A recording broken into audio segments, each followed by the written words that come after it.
Welcome, everyone. Today we have the first, we call it Neurospritz, because we are drinking something, preparing for the weekend. Yeah, it's true. Yeah, you're near the weekend. I'm starting the day for me. Yeah, we can pretend that coffee is beer. Yeah, we can do that. Vincent, not only you, I'm in Boston, so. Oh, great. Okay. So I'm not the only one that No. wear it early in the morning. You're not the only unhappy one. Yeah. So I was trying, Vincent is a PhD student with the lab of Misic,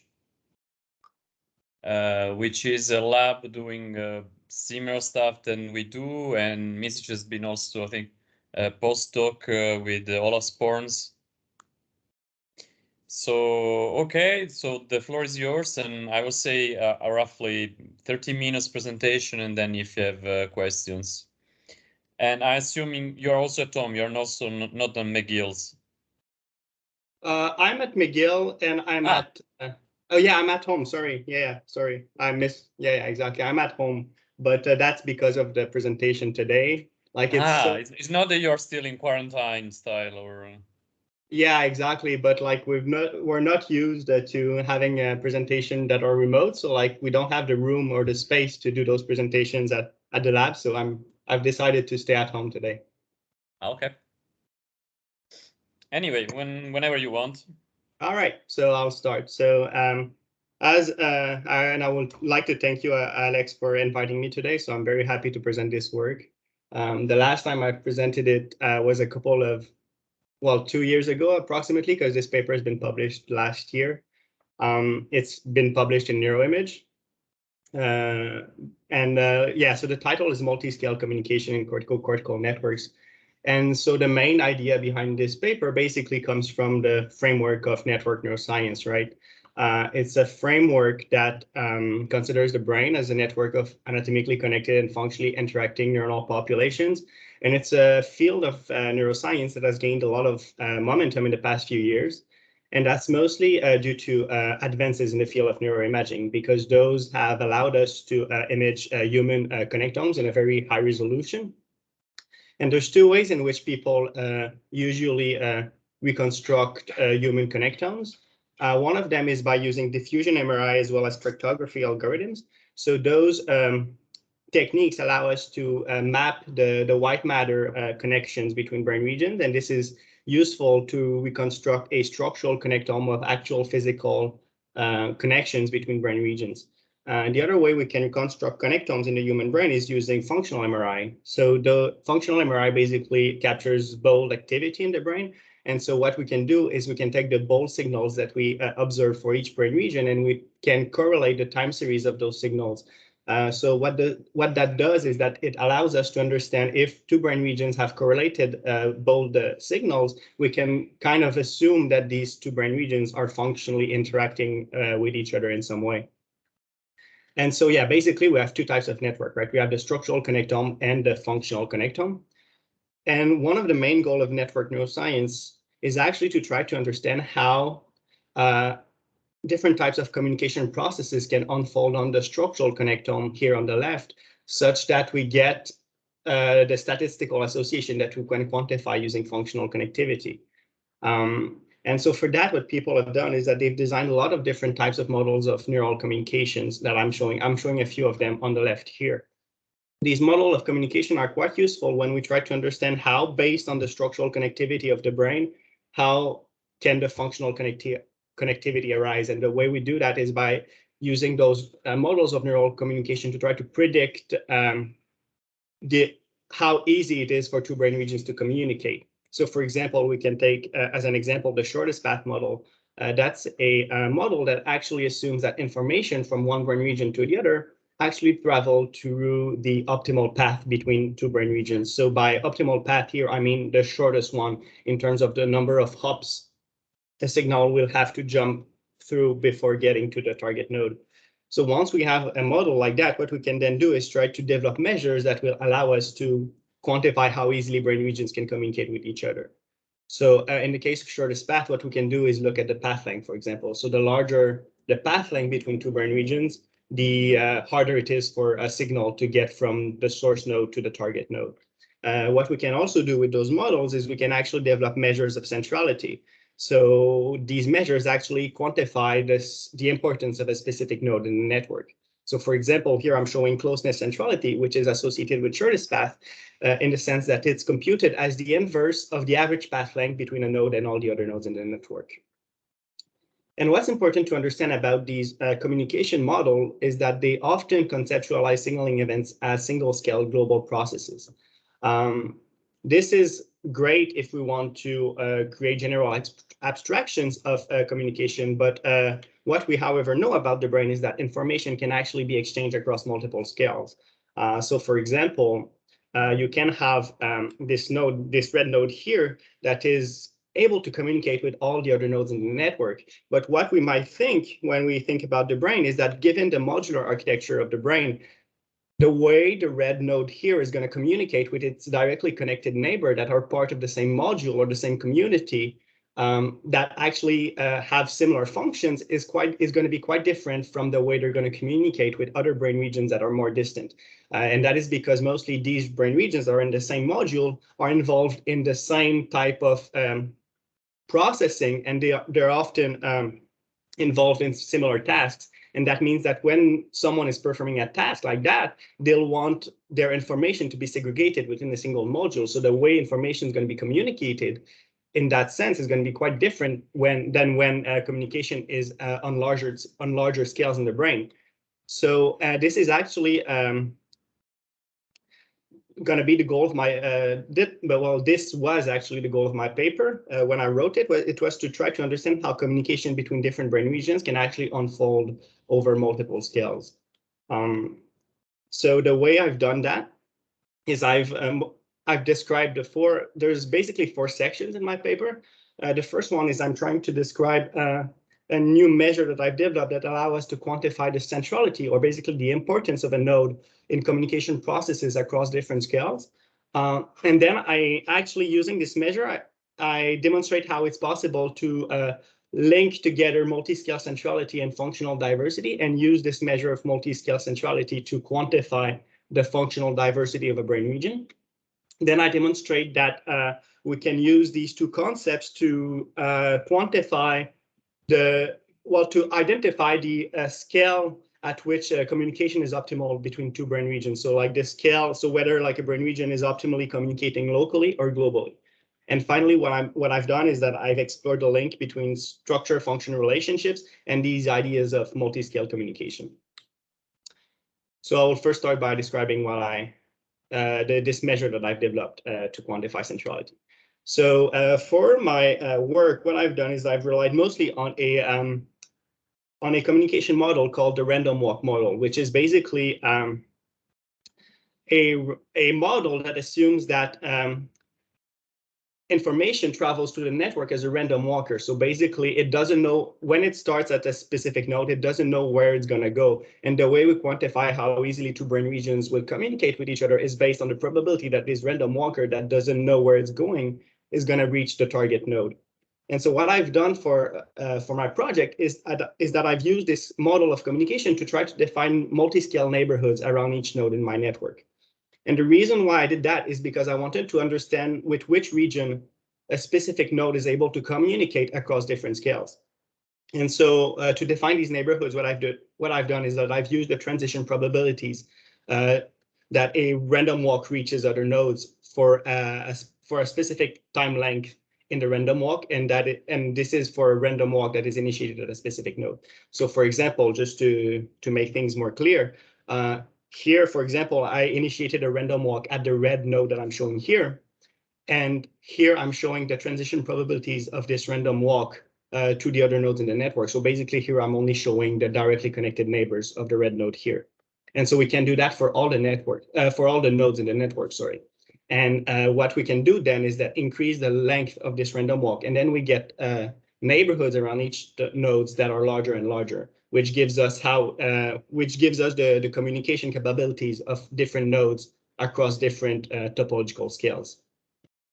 And so once I've designed this idea, what I then decided to do is develop a measure that allow us to quantify the centrality of a node within these neighborhoods. So here, what I've decided to do is use multiscale closeness centrality, basically, but to define it in a multiscale way by defining it as being the inverse of a node's average topological distance to only the nodes in its neighborhood. So basically, usually when we compute closeness centrality, we compute the inverse of a node's average topological distance to all the nodes in the network. But here I'm suggesting to do it only with the nodes that are within the neighborhood of a specific node.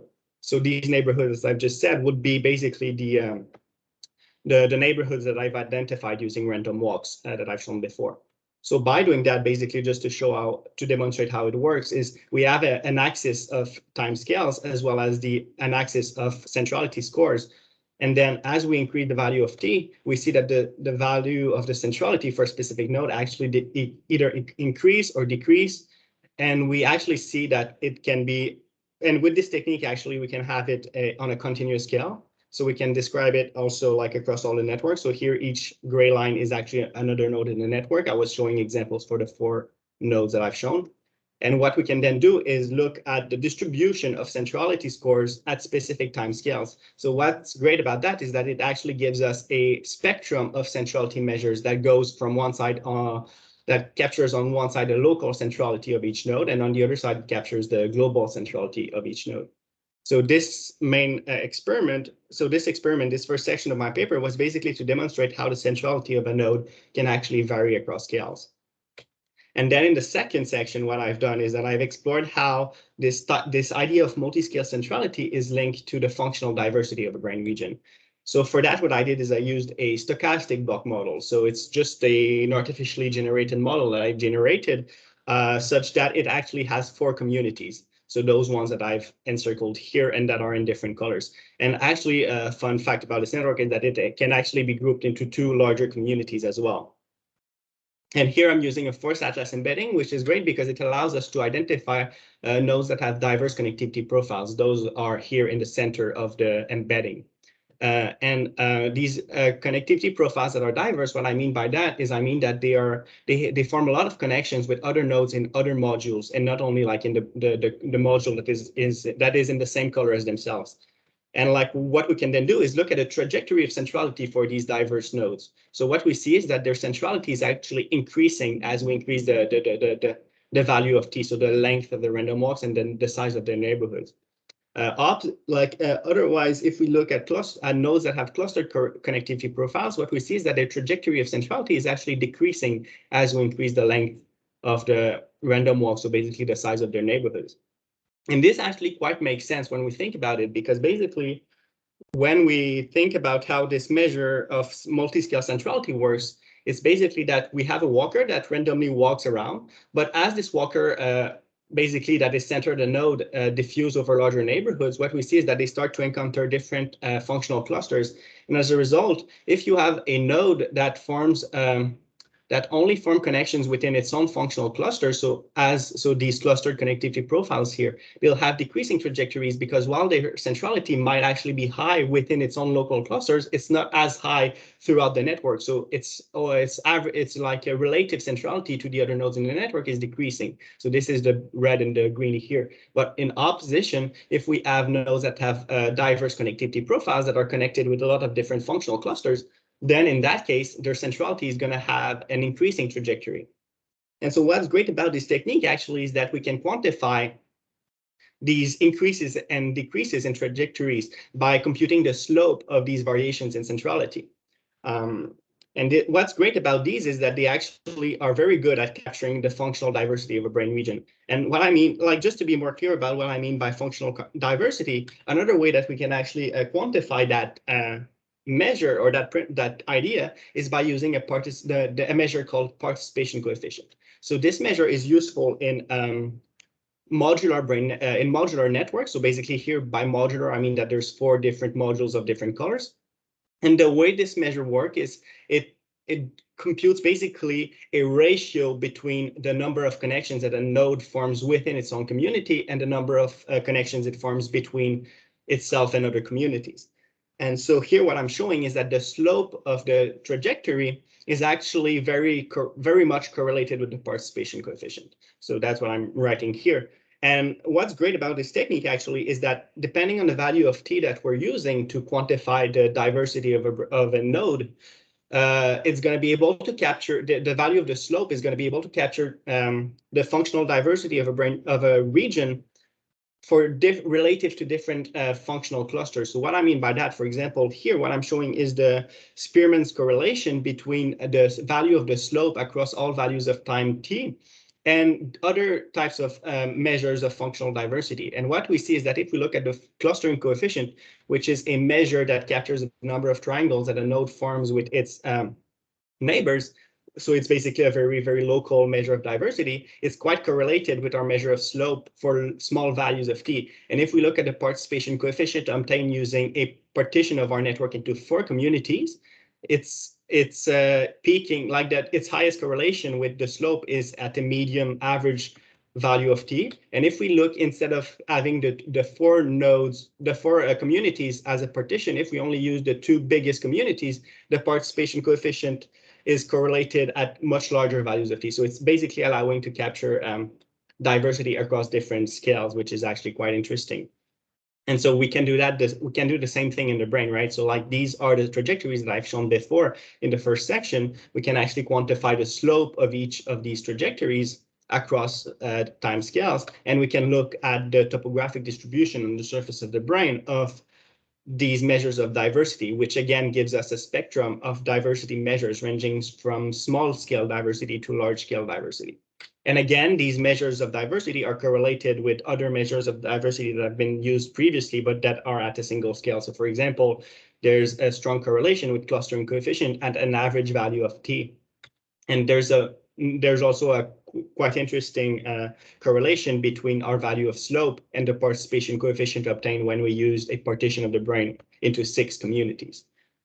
So yeah, so basically the main idea of this section was basically to demonstrate that multiscale centrality measures allow us also to quantify the functional diversity of individual brain regions. And that is quite useful because otherwise the only, like one of the most used way of quantifying diversity in the brain was using a participation coefficient, but that was requiring us to partition first our brain into different communities.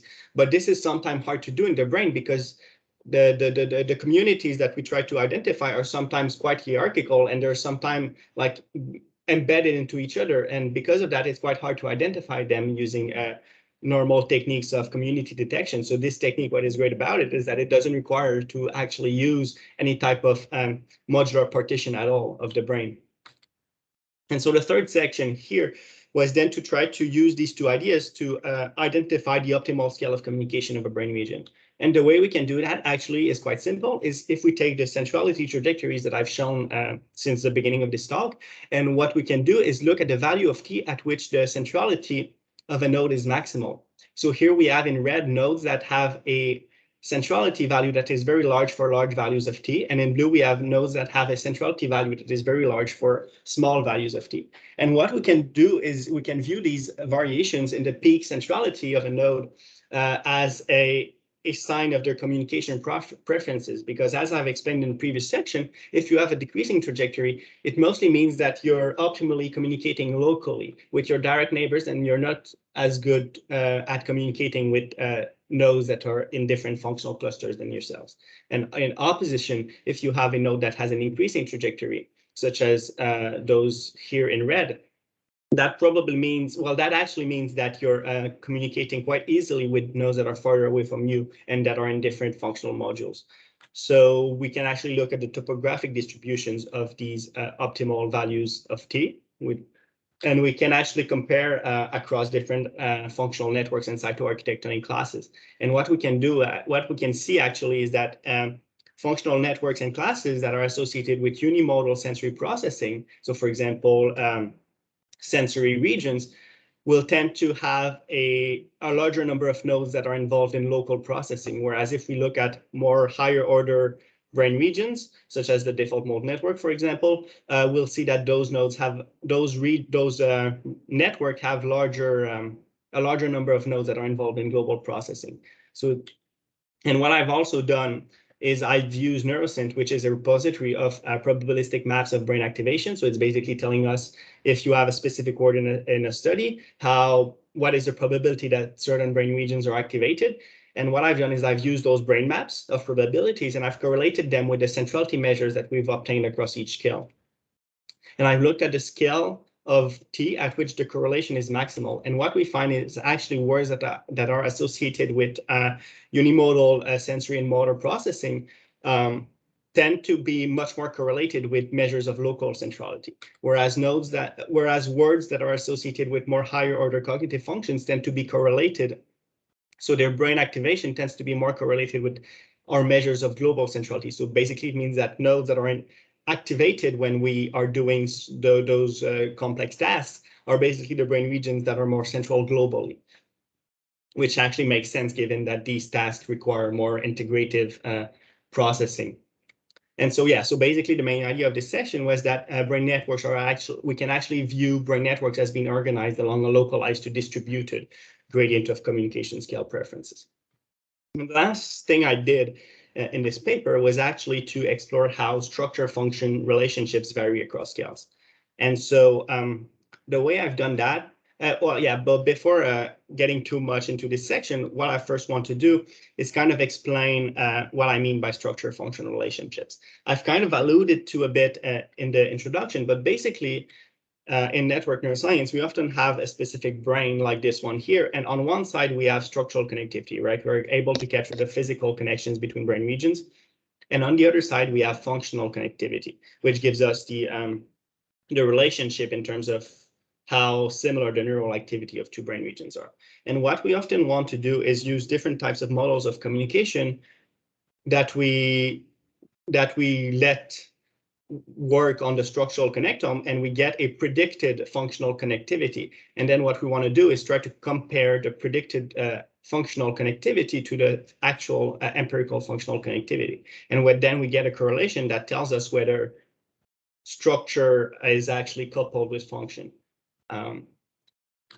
And so this is done at the global level, but what we can actually do as well is do the same thing, but at the local level by considering only single brain regions. And when we do that, what we see is actually that in unimodal regions, it's actually quite easy to predict function from structure using communication models. But in transmodal regions, it's actually quite hard, and it's very hard to predict functional connectivity from the structural connectivity underlying it. And yeah, so basically, as I'm saying, functional connectivity is pretty predictable in transmodal regions. And one of the things that I thought could be interesting to look at is whether it's related to the scale of the communication processes that unfold in these regions, because basically most communication model usually only assume one single scale throughout the brain. So like it kind of makes sense that because of what I've shown before, that communication unfolds maybe at different scales across different brain regions, it would actually make sense that we're unable to predict functional connectivity using the current models. And so what I've done to try to investigate this question is I've designed a measure called neighborhood similarity, which is it's not too complicated. It's basically we take two neighborhoods around two nodes. So here I'm showing the neighborhoods of the red node and the blue node. And I'm looking at the cosine similarity between these neighborhoods. So like this value is within this matrix, it's at the intersection of the red and the blue line. And so here I have the cosine similarity between the neighborhoods of each pair of nodes in the network. And then what we want to do is correlate this matrix of neighborhood similarity with the matrix of functional connectivity that we can obtain using fMRI. And then this technique is that we can actually look across different scales of communication. So we can correlate the neighborhoods obtained across different scales. And what that gives us is something that looks like this, that shows that the peak correlation with functional connectivity is obtained at 2.69. And what's perhaps interesting is that this correlation is larger than the correlation that we would obtain using other type of communication models, such as structural connectivity, communicability, shortest path, or Euclidean distance. So those are models that people have used in the past. This is interesting, but I feel like that the most interesting part of this experiment was what happens when we look at correlations at the local level. So basically, instead of correlating the full matrix, we're only correlating one single rows at a time. So by doing that, so basically we can do that for each node in the network, right? So by doing that, what that gives us is a heat map that looks like this. So it's basically brain regions by time scale, so log of t. And I'm showing here the correlation between a neighborhood similarity and functional connectivity across brain regions and across time scale. So what I'm showing here basically is that the peak value of the correlation is actually varying across brain regions, where here the peak correlation is observed for small values of t, whereas here the peak correlation is observed for large values of t. And what it looks like if we look at the values, of t at which this correlation peak across the brain, what we see is something that looks like that. Where we see, for example, here, it kind of looks like the default mode network. What we see is that higher order brain regions actually tend to have a coupling that is created between structure and function, between the structural and functional connectomes at larger time scales. So basically what it means is that to predict functional connectivity in these regions, what we have to do is model large-scale communication processes on the structural connectome, whereas to predict functional connectivity in sensory regions or unimodal regions, we don't necessarily have to do that, and we can actually model small-scale communication processes. And just to confirm this idea that it's related to the unimodal and multimodal hierarchy in the brain, what I've done is that I've used the principal functional connectivity gradient, which is a gradient that has been used a lot in the literature in these past couple of years, which basically help us to identify a gradient from unimodal regions to multimodal regions. And when we correlate those two brain maps, we can actually see that they're quite similar. We get a very strong correlation, which means, again, that multimodal regions tend to be, so the functional connectivity of these regions tend to be best predicted by modeling large-scale communication processes on the structural connectome. And so, yeah, so what's interesting about that is that, as I was saying, most communication models usually assume that brain regions communicate at a single scale. But here I'm showing that this might actually be due to the fact that these other models are actually not able to create large-scale communication processes in their model that allow them to predict functional connectivity. So that's one of the main interests of using models of communication that are multiscale. That could be of interest to some people. So yeah, so just to conclude, I think I spoke quite fast, so I'm actually already through my presentation. That's interesting, but yeah, so just in conclusion, we'll have more time for questions, that means. So what I've first done in my paper, so the first section of my paper was to demonstrate that the centrality of individual brain regions can actually vary across topological scales. The second thing I did is I demonstrated that these variations in centrality are actually shaped by functional diversity. Then what I've demonstrated is that brain networks are actually organized along a localized to distributed gradient of communication scale preferences. And then I demonstrated that these scale preferences actually manifest as region and scale specific structure function coupling. Yeah, so I would like to thank all the collaborators that I've had in this work, and the people in my lab, with Bratislav being my supervisor, as Alex said in the beginning. Okay, yes. Thank you. Yeah, of course. And yeah, of course, as you can imagine, there was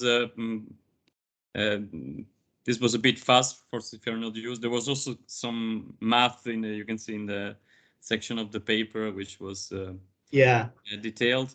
I have maybe some comments, but first I will let at least my people, which I see all together in one place. So I assume you have something to. I have some questions. I don't know if can okay. You go before they realize their microphone is off. Yeah, I mean, I don't know much about it. You know, I've done in the past some structural work from the MR fusion in the heart. But you know what my question here is just, it's like sort of general, very general question that, you know, if you, because what you present as a structure of the brain is the connectivity, but that seems like is it just like one-dimensional connections? That's what you use. You don't use the tensor, or because in general, right? If you look at the brain tissue, I don't know much about it. You know, maybe I may be off. You know, so just this is just a discussion. You know, like if you have those myelinated neurons, right? So that's where that's what diffusion gets. But then you also have connections, right? Of the neurons, the side connections, right? But do you take them into account? Because if you just get one directional definition of the structure as a one-dimensional vector, right? Then you're basically ignoring all the connections that they are sort of coming on the side from the neuron. Is it true? You know, and how would that affect? You know, and second part of this question is that, you know, is the functionality completely the function of the structure? So if you know the structure, yeah, Alex is saying no, but what else is there?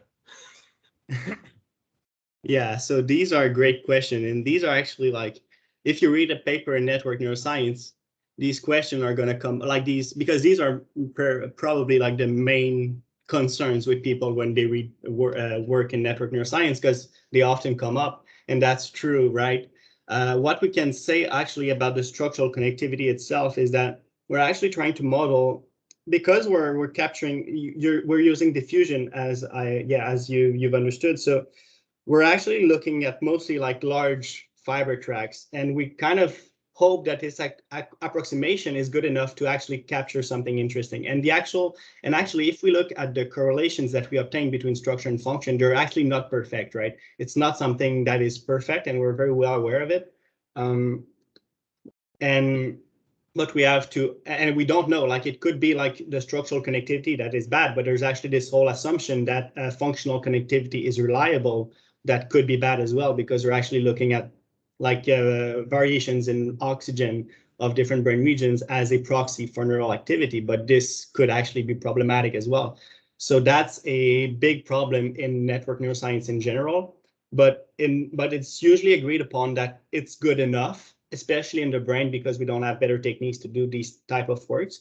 What's cool, however, is that in animals, we can actually have more precise mapping. For example, in macaque, we can actually do track tracing by injecting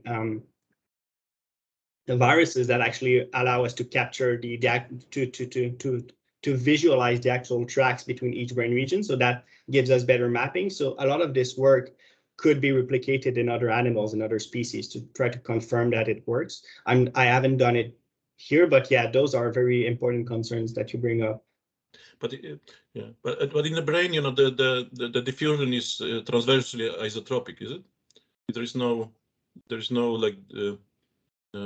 like secondary structure, because I'm sort of, you know, saying, coming from the heart, where the fibers, the cardiac fibers, you know, they are not only have the structure of the fibers, so there is a direction, but they also organized in the sheets, you know, so there is a secondary structure. So the diffusion tensor has three components. One is along the fibers. Yeah. Then is within the sheet, you know, the second one, and third one is across the sheets, you know, so the smallest one, because that's the most difficult for the smallest diffusion. Yeah, so it's sort of a but in the brain you don't see that, right? So you have just one direction, and then transverse is isotropic, is it? Yeah, well, I'm just not too sure. Like I cannot compare with the heart, but in the brain, really, the way we're able to do that is because, you know, the way like these large, because we're actually modeling like very large bundles of fibers. Right. So like they're quite large. So like the diffusion is all going in the same direction quite easy. Like it's quite easy to capture. The main issue actually is actually at the end of those bundles. So like if you think about two brain regions, like one is here on the top of the brain, the other one is here, is that they all the fibers start from different direction, and they all go together to get into one bundle.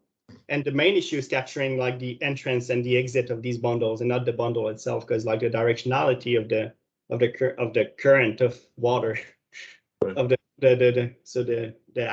anisotropy like is quite well defined. I don't know if that answers your question. Yeah. No, that's, I mean, I sort of, you know, understand. I mean, it's just so fascinating stuff, you know. It's a great work. It's quite interesting. Yeah. Yeah, I have many questions, but maybe for sake, I reduce to one. So I was thinking, yeah, all these stories with the random walk, multiscale, and somehow people have been trying to introduce them also, you know, like hub, local hub and hub connecting big.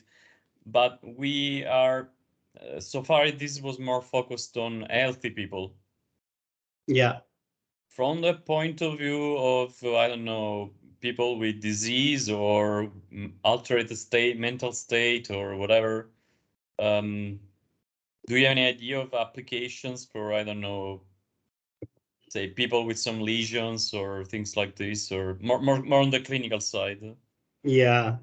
Well, I guess there would be, because like some people, I know that like there's been a couple, not a lot, but a couple of studies in network neuroscience in general, right, that I've done some kind of this work for capturing, because oftentimes like one of the measure that is often used to in diseases that is often compared like between people with that disease and healthy controls is like a measure like participation coefficient. So like functional diversity is actually like a measure that is quite useful to see. So participation coefficient, which is a type of functional diversity measure, it's often useful to try to capture how integrative a brain can be. And so the main issue with this is that depending on the person that we're looking at, the person's brain, the modules, the way like the modules are going to be configured are going to be quite different depending on if it's healthy or diseased. And with a measure like that, like, I mean, the experiments that you could do would be very similar to what one would do with participation coefficient. You'd have like a diffusion connectome, a structural connectome of the diseased patient. Well, disease, yeah, this patient with a disease, not that he's deceased, but what you use its connectome, and then you try to capture the functional diversity using the technique I've shown. This will give you a better understanding on how it can communicate across scales than if you use a measure like participation coefficient, which has been used in the past. I don't know if it's clear, like I don't know if you have in mind a couple of papers, but I know that like Andrew Zaleski's group have a review paper into like circa 2015 that looked at disease in connectomes. So like many of those ideas that they present in that paper could be combined with the idea that I was thinking here. Something that you can see at some scale, but certain scale no. Like, yeah, of course, that as well, many actually. people have been doing like functional connectivity changes or default mode network decrease connection if you have a brain tumor. There are. Yeah. I was thinking more specific to the framework you mentioned today. Yeah, okay. Well, yeah, well, I think it could be useful as well, but like we have to keep in mind that like we have to keep in mind the limitations, of course, that we've discussed with the previous question, that like we'll need like a diffusion map, a structural connectome obtained using diffusion for the patient. We'd have to have functional connectivity with this patient as well to do stuff that I'm doing here. So that could be an issue if we want to bring it to the clinical. But other than that, once we have the structural connectome in the patient, it actually gets it's actually more interesting perhaps to use these techniques because they actually look across different scales, and exactly you might have some processes that are affected in the disease, in the person with the disease, that are at the specific scale that are not captured with the other types of communication model. So yeah, that could be an application, but yeah, it's very similar to the other applications that we'd have with other techniques in network neuroscience. Any question from my people? I have one. For what we don't see you. Can you see me? Yeah, I can see you. Right. For what I understood, you used a random walk to map the transition across connectivity. Is it correct? Yeah. Why a random walk instead of percolation or click research?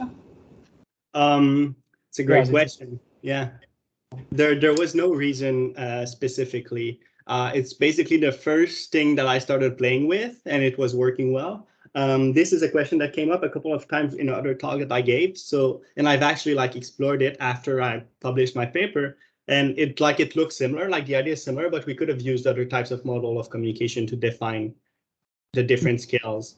One of the main one of the cool thing about random walks is that it gives us continuous neighborhoods, because here I'm only showing 4 examples, but actually like we have a continuous range of neighborhoods. So that like one of the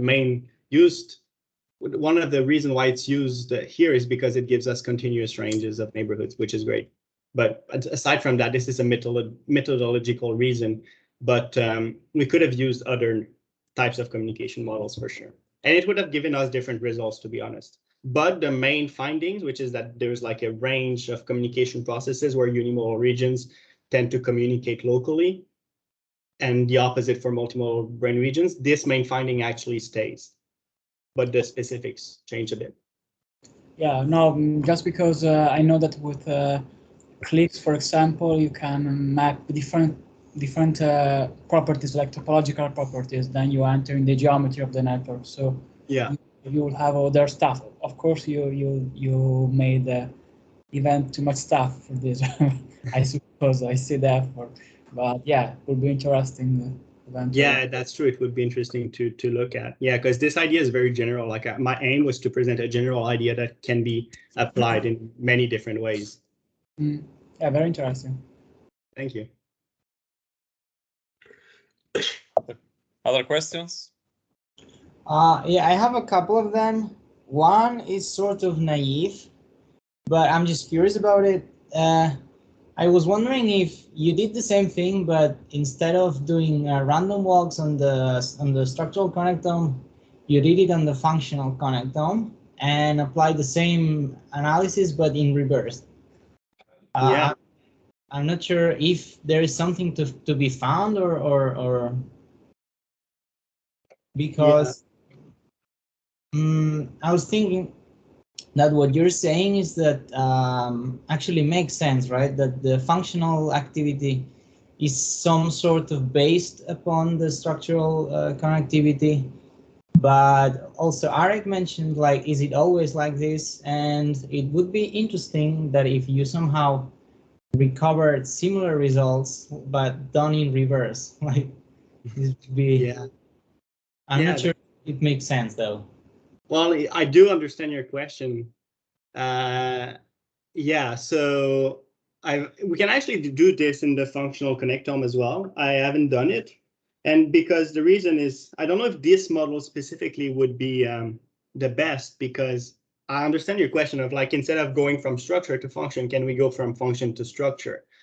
But we couldn't use this model for sure, or I don't know, because here the assumption is that, as I said, which I think makes more sense, the assumption that we're working with here makes more sense, I think, than the opposite, in the sense that we have some structure that is like static, and that there's some like information moving around in that structure, and that's what gives rise to the functional connectivity. That I think makes more sense than the opposite, that like some type of function, that some type of like signal activity is actually like moving around, and that shapes structure. We know that, like, I mean, it can sound like, I mean, we know that sometimes like a structure is affected by functions, but that is probably like at more small scales. So here, because we're looking at very large fibers, I don't think that like function really affects structural connectivity that much. So I think it would work, but we need specific models. I'm just trying, I don't want to say no, because that would be a boring answer, but I'm trying to think of a way of doing it. It doesn't come to my mind now, but I mean, yeah, I mean, if we can get from one side to the other, I guess we could get from the other side back to the beginning, but yeah, nothing comes to my mind, but it's a good question. I asked because I was thinking more in terms of Hebbian plasticity, where activity actually shapes structure. So, but yeah, I guess you're right. Yeah, we're looking at very large bundles here when we use diffusion, right? So we don't have access to, because my guess with Hebbian plasticity, I don't know if you agree, but like, I often see it as being at the local level that like very small synapses are going to move around and like they're going to disappear and reappear and like something. The changes I think are going to be quite local, but here we're looking like at like a bundle that starts like here and goes to the other side of the brain, or that starts at the back and goes to the front, right? So like it's very large bundles, and I don't think that those are the ones that change a lot with Hebbian plasticity. But it's a great question. Well, I've always thought that you can apply Hebbian principles in terms of more large regions, like two regions, for example, behave in like they have Hebbian type of plasticity. I'm not sure, but. But I mean, we could. I mean, it's worth. I guess it's worth for someone to try. But yeah, I think you might be right. I don't know, but it's a great thinking. I'm not sure. And the other one is maybe less extensive. Is that if you some sort of applied some filtration process to your structural networks, and you saw at some point where this relationship just stopped, like you filter structural connections or functional connections. So where is the critical threshold, like, for example, to study some sort of diseases also, right? Oh, yeah, it's a great question. I don't know, actually, the answer to that. In terms of, so there's two ways we can threshold the connectomes, right? Because there's a whole process that I'm not showing here, which is actually reconstructing those connectomes, right? And when we do that, we have a lot of choices to make. So these connectomes have been generated by Patrick Hagman. He's at the EPFL, so like the Switzerland like Polytechnic School. He's the one who reconstructed the connectomes. He's made a lot of like technical choices before I got access to those connectomes. I'll just close my window because I hear a lot of noise and I don't want you guys to be disrupted by them, but okay, sorry about that. But yeah, so as I was saying, I got access. I got these connectomes, they were already processed. So I couldn't do these types of analysis, but what I know is that it's actually a very interesting question that hasn't been studied much. I know we have a colleague here in Canada that is actually working a lot on diffusion imaging, and that's one of his main interests, right? Like with us, because we're collaborating with him a little bit, and that's actually one of his interests, which is try to understand like what are the properties of structural connectivity, that like what are the choices that we make in the processing that actually affects the relationship with function. And that could actually be interesting for applications in clinical, because if we get to the point where we have functional connectome that allow us to better predict function, well, you know, if we end up with structural connectomes that allow us to predict functional connectivity, it's kind of a way to tell us that structural connectivity, the one that we obtain, is actually of high quality. And because right now, one of the main issue in diffusion imaging is that we don't know what's a high quality connectome, because we don't like, I mean, we get the thing, right? We have like the connectivity, but we don't know if it's accurate or not, because we have nothing to compare it. We cannot like open a brain and see like where the actual fibers are. So that's a work in progress that is very interesting to look at, but it's quite hard because creating those connectomes takes a lot of processing power. So to create different versions of one connectome for one subject is a lengthy process, but it's an interesting one for sure. Thanks very much. Very interesting, and cheers to this great work. Yeah. Thank you. Okay, so if we don't have other questions, we are about 55 minutes already. So I guess, do we have other quick questions or? I have a super quick. Super quick. Did you measure the deviation, the standard deviation of these measures on individual level? Are they crazy or are they steady? Yeah, I've done it actually, because all of these results are actually averaged across individuals. You're right, and it's not. I mean, I don't think I have like an example to show aside from that here. So here the bars are the standard, well, they're not the standard deviations, but these are the distributions across subjects. And we kind of see that at the global level, you know, they're the standard the deviations from the median here are very similar to those that we obtained in the other with the other measures of communication. Aside from that, do I have other? Yeah, I don't have any other examples, but yeah, we did that at the local at the level of each individual, and the results are quite consistent across participants. Okay. Thank you. Of course, my pleasure. Okay, I close the questions now because we are close to 1 hour. Anyway, we'd like to thank you, and I don't know. I hope if someone wants to reach you about further questions or collaboration, like I'm doing this initiative also to start connecting people. Yeah, that's very nice. Yeah, and send my regards to Bratislav. And I will. unfortunately, we are very far, so it's not so easy to invite you physically to events here. But I guess it will come in the future. Yeah, and that's what's great about remote presentation is that I get to talk to you guys without being physically there. Yeah. We are saving a lot of money. Yeah. There are some direct flights from Montreal. Oh, really? To Poland. It used to be charters, yeah, to Warsaw though, not to Krakow. Oh, that's it. Yeah, maybe in the future we organize. If someone is interested, we organize something more relaxed and longer. Yeah.